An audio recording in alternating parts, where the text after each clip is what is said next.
Hey everyone, how's it going? So what am I working on now? I think I'm working on a dirty nose. Anyway, back on that Chevy 350. Gonna be doing the rear main seal right now. So I started cleaning down some of the gaskets. I use a wire wheel is what I use on an air gun. So, but we're gonna do the rear main seal now. So let me just refresh your memory. Chevy Impala that's buried right there. And here is the Chevy 350. So I got everything off of it. Right now we're gonna do the rear main seal. The pump is mounted to the rear cap there, the rear main cap. We're gonna take the pump off, then we're gonna take the cap off to access the rear main seal. So let me go get a tripod and set you up. Now, for those of you who don't know, the rear main seal, this is the crankshaft of the engine. The rear main seal sits here. The transmission bolts up here. So this is what's called the flex plate. Some people refer to it as a flywheel. I use the term, what's it called? Simultaneously? No. I use either or, flex plate, flywheel, but technically it's a flex plate. Behind here is what's called the rear main seal. When you have a leak from the rear main seal, you have to take the transmission out or the motor out to change it. So rear main seal jobs are very expensive. Hold on. Because like I said, normally you got to take the transmission out. On this one, you'd have to pull the oil pan off, which is still a lot of work. But you pull the oil pan off because this has a two-piece seal. Most vehicles since, I don't know, the 90s, I think, have single piece or one piece rear main seals. This is a two-piece. So we're gonna show you, or I'm gonna show you how to go about doing this. So like I said, the oil pump itself is mounted to that rear main cap where the rear main bearing sits. So let's just pop this pump off. Perhaps. Let me get a different gun. Just grabbing some tools. Hang on a second.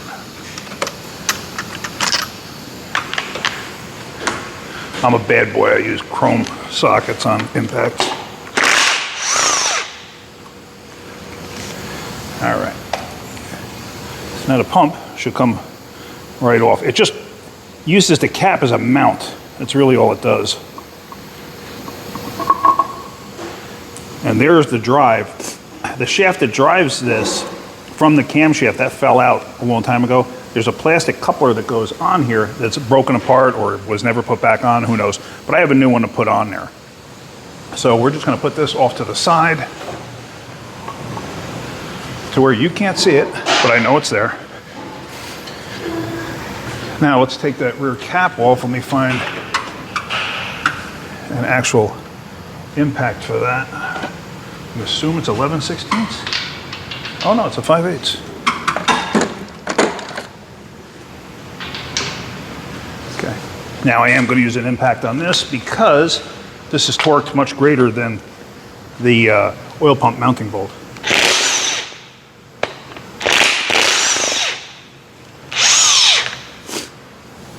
And whew, you older guys know what I'm talking about. Once again, you could smell this. I know you can. I know you can smell what this smells like. So, all right, just wiping those off. Gonna put these down on my trusty roll cart.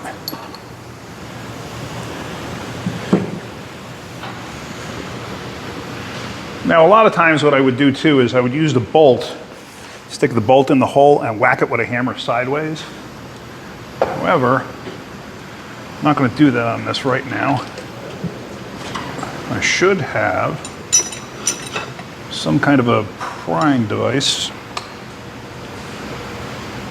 or a striking device or something, which I can't seem to find right now.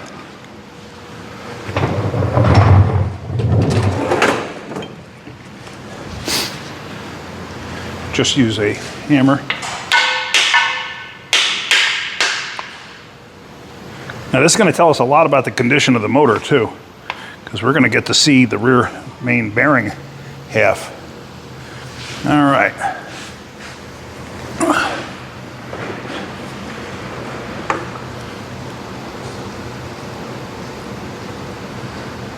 Yeah, not great, but it's definitely not terrible. I've seen a lot worse. That looks like a little bit of Oil starvation, possibly. There's nothing actually wrong with the bearing, though. The bearing will be fine.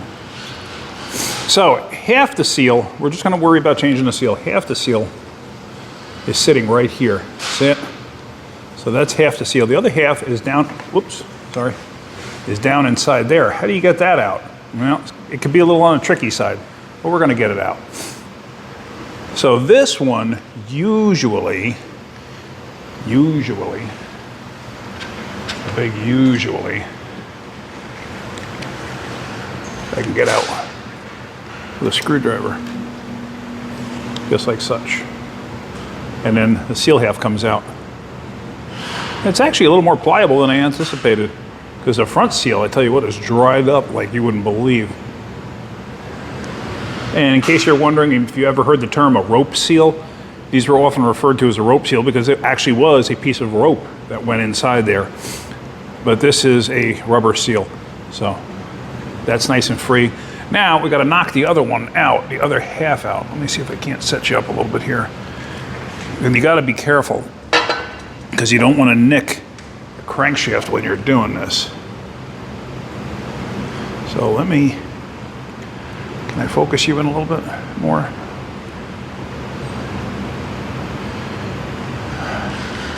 All right, so there's the seal right there. And a lot of times you just wind up taking a hammer and a punch, hammer and a screwdriver, something like that, and you tap it outward. So what I'm going to try to do is get in here. Like I said, you want to be careful so you don't nick the crankshaft.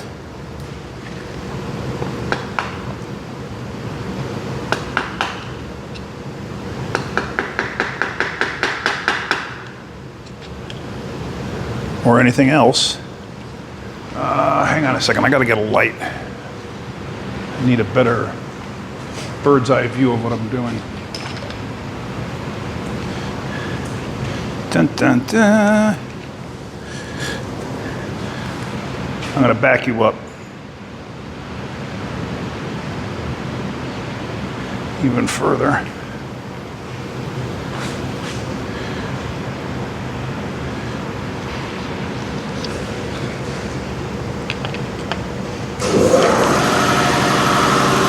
Dang it, the compressor went off.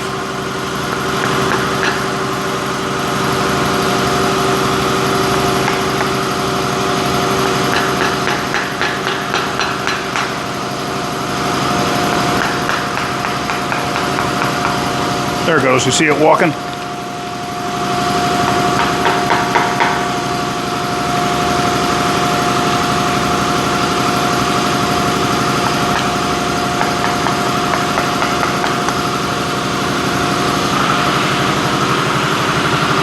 See it walked upward.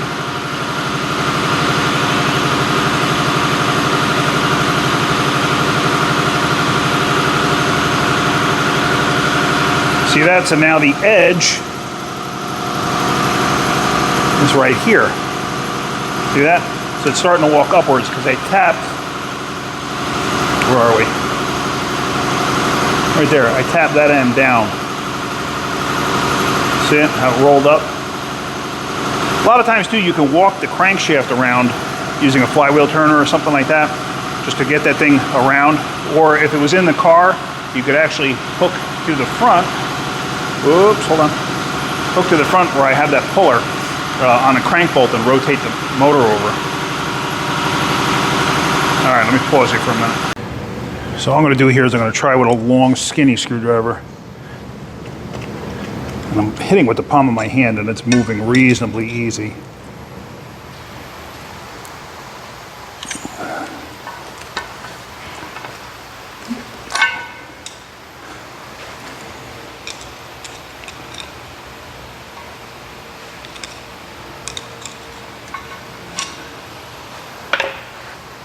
All right, how am I gonna get this out of there? This is always the tricky part. This is probably the worst part of it, is figuring out how you're gonna get it out of there. There it goes.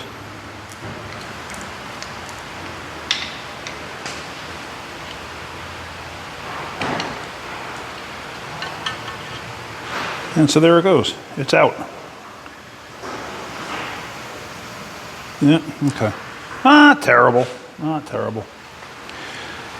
So what I'm going to do now is I'm just going to wipe down any dirt from the crank here. I am going to rotate the motor over while I do that.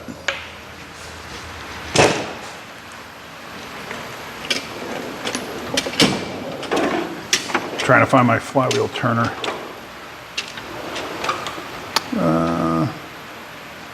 Oh, I have it out. That's why.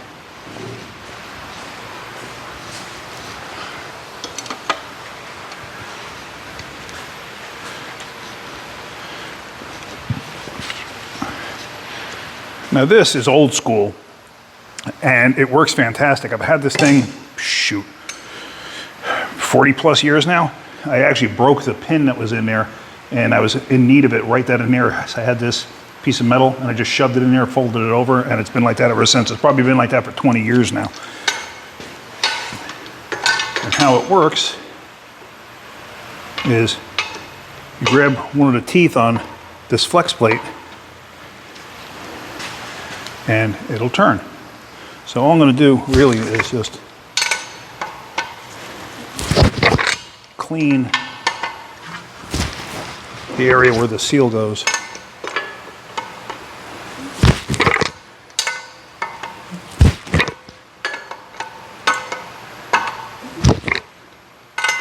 See, this makes short work of it. And I did notice there's a couple of teeth on this flex plate that are not happy. This one's chipped. Probably another one too.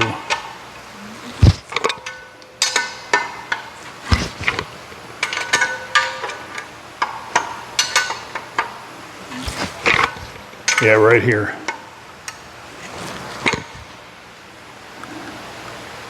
It's got some chipped up teeth right there.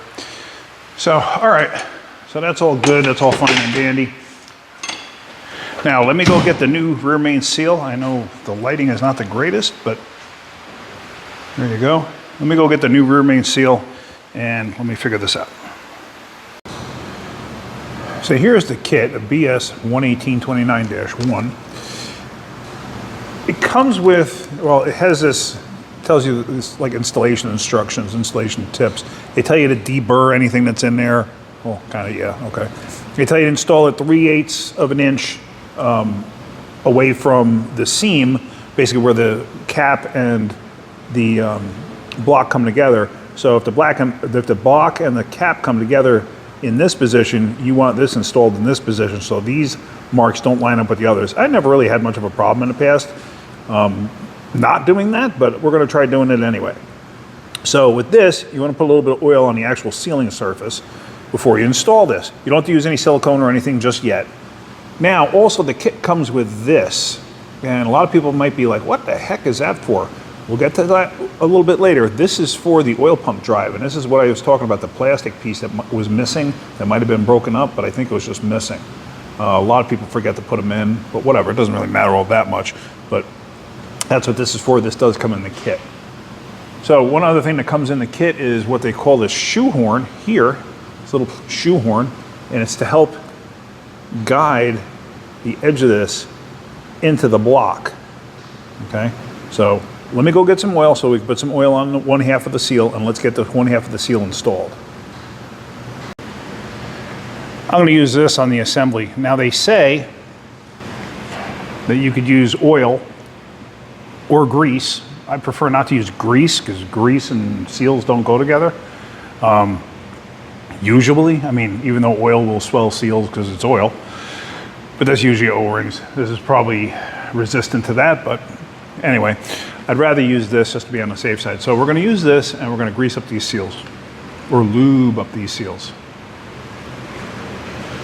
So let's just pop this open. I'll put this off to the side. It's going to get a little dab. A little dab will do you.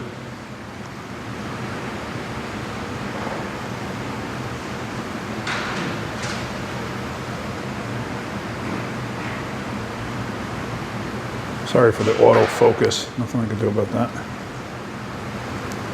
And you don't want to put so much on there too that it just runs over the edge. All right, so let's see about installing this.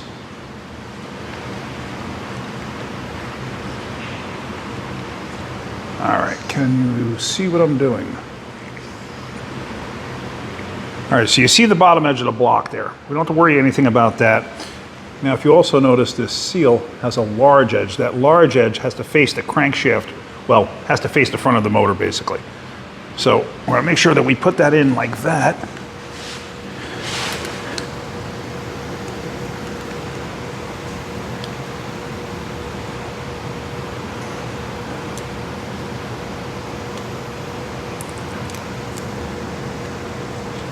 Shaved off just a little smidgy. There, that's okay. It's not going to hurt nothing.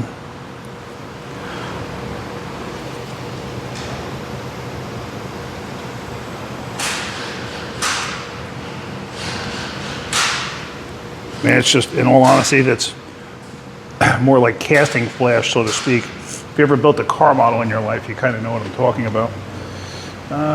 Let's see, a pair of tweezers.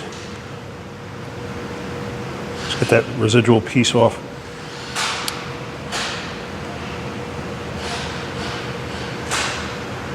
All right. So now, if you look down there, well, that looks pretty good. So let me get ready to put the seal on the other half of this and get this installed. Okie schmokie. So, what am I doing here? Okay, so I got some gray silicone. You'll see me in a minute. I know you're just looking at that. And of course, somebody didn't do the little doo-woppy sticking out of my silicone here. Usually I like to have a little thing sticking out, so this way it makes life easier. All right, let me do that. Hang on a minute.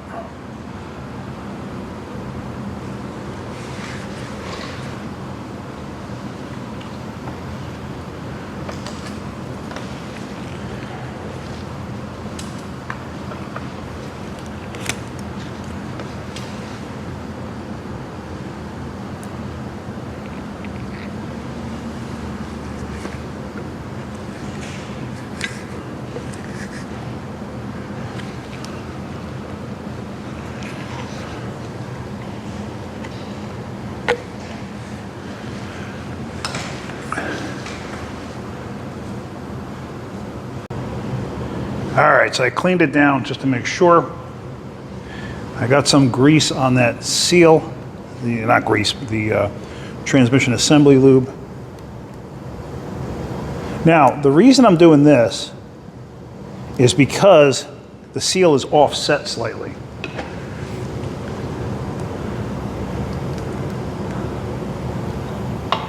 Oh, there we go. Now, there is no way that that cap would have gone on the way it went on if that seal was off to the front or the back. So everything should be fine there. While I had this off, I wire wheeled that channel just to make sure. Actually, I should clean the bolts off. Let me clean the bolts off. We'll be right back. All right, so we're gonna lay the bolts in place. 1, 2.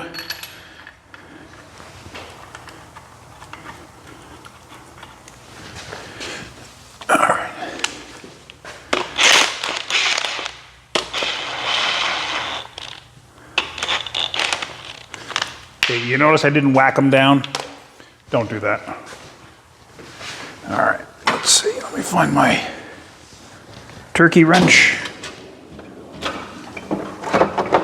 And they get torqued to 70. So here's my tried and true snap-on. Do I got you on one? Yes, I do. Okay. So I got to set this to 70.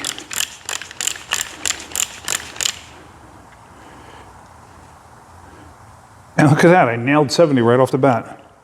Okay. And I did put, just so you know, this is what I used on the bearing shell there. And I did wipe both sides with this, so it does have a coating of it on there. So usually what I do when I torque something like this, I like to support, I don't know if you can actually see what I'm gonna do here, hold on.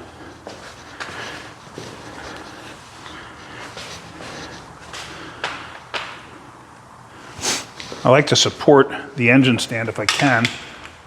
I have my foot blocking it. I know you can't see that, but it's blocking the front feet there.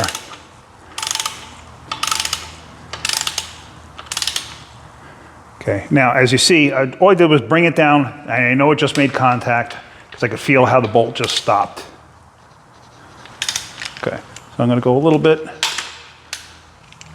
and I can feel it getting tighter. Oh well, there we go. A little bit, a little bit.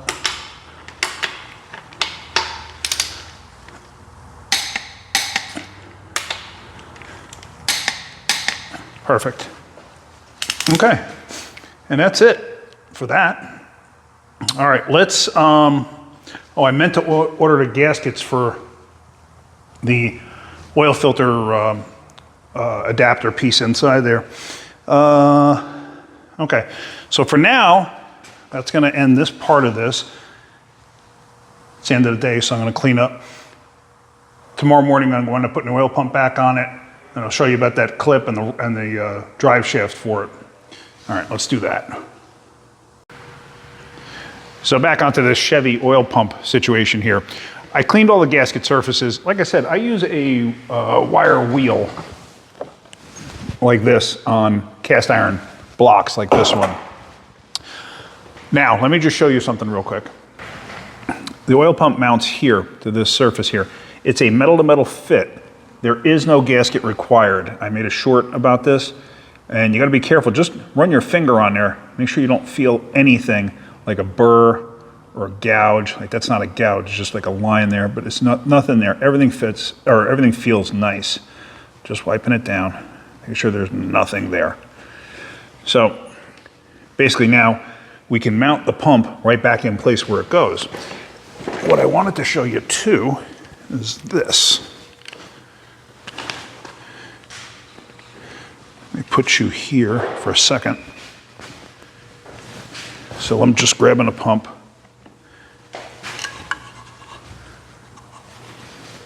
All right, so here is the pump. Here's the drive for the pump. The drive fits like such. If you notice, see there's a groove right there that fits into. In the oil pan gasket set, or the rear main seal kit, comes with this collar. This collar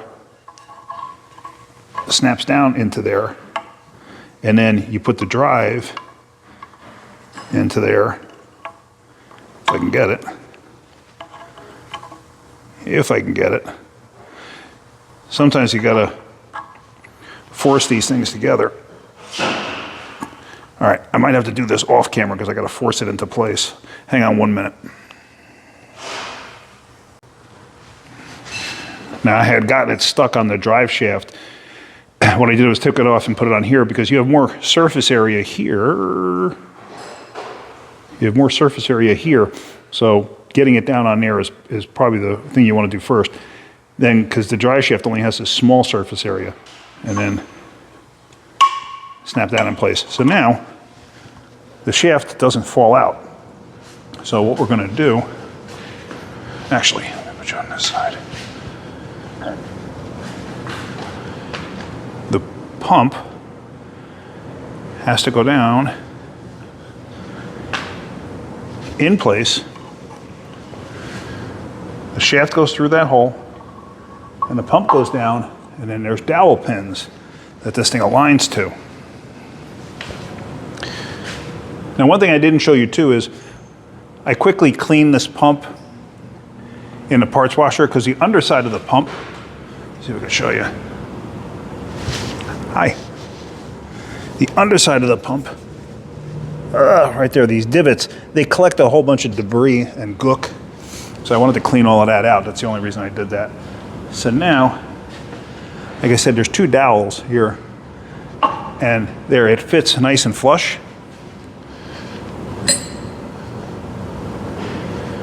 So now you take the bolt that went back down in place,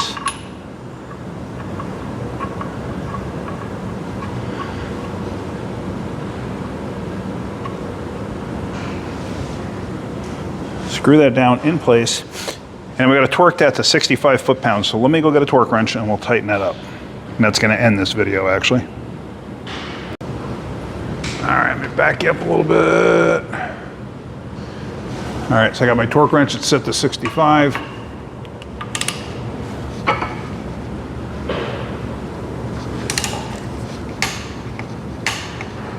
There we go. So 65, it's all set. Now, like I said, that mounting surface there, don't add anything to it. I showed on the short there how you could find answers, you know, the just answers, wiki answers, whatever those things are. Ask a mechanic, and they tell you, yeah, put silicone on it. There's a reason they don't want you to put silicone on it, because the silicone could get sucked up and into the oil system, and you wind up plugging up like into a lifter or something like that, and you wind up with an engine problem. So don't do it. Don't add anything. If you were to have a nick on there, the only thing I could recommend would be use anaerobic sealer, the stuff that looks like cake icing almost. It's the only thing I would ever recommend. And I would be talking about just a very, very, very light amount. You don't want to have much at all on there. Because anaerobic sealer, if it were to flow around in the oil, it'll break down. It's the only reason I would use that. And I've never had to. But if for some reason I had to, that's the only thing I would even consider using. So, all right, well, that ends it for this. The next video I'm going to make is going to be on putting a cam in this thing, cam and lifters. And so that's going to come next, because we're going to leave the oil pan off. Otherwise, I would have put the oil pan on now. It doesn't really matter. I'd rather leave it off since we're going to do it that way anyway. And I'll explain that whole thing about the front cover that I spoke to you about before. All right, well, that's pretty much it. Hopefully you're getting something out of my videos. If you are, hit that like button. If you could, please subscribe. All right, guys, have a great day. Keep wrenching.